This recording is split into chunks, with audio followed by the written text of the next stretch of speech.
Tired of Cargurus Leads slipping through the cracks? Let's fix that by automating your lead response with Zapier. First, head over to Zapier and click on the Create Zap button. This is where the magic begins.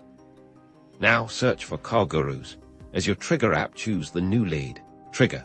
This tells Zapier to watch for new leads coming in from Cargurus.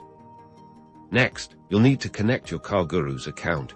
You will be asked to input your API key, which you can find in your Cargurus dealer dashboard under Settings. Follow the prompts to authorize the connection.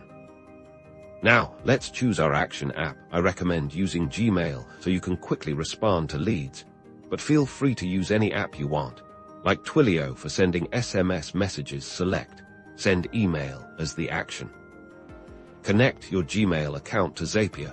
You might need to grant Zapier permission to access your Gmail account. Now, customize your email. Use the fields from the Cargurus lead, like the lead's name, phone number, and vehicle of interest.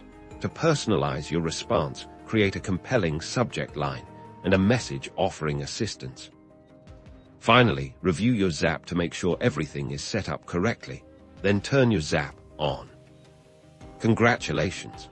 Now, whenever a new lead comes in from Cargurus, Zapier will automatically send a personalized email, allowing you to engage leads faster and boost those conversion rates.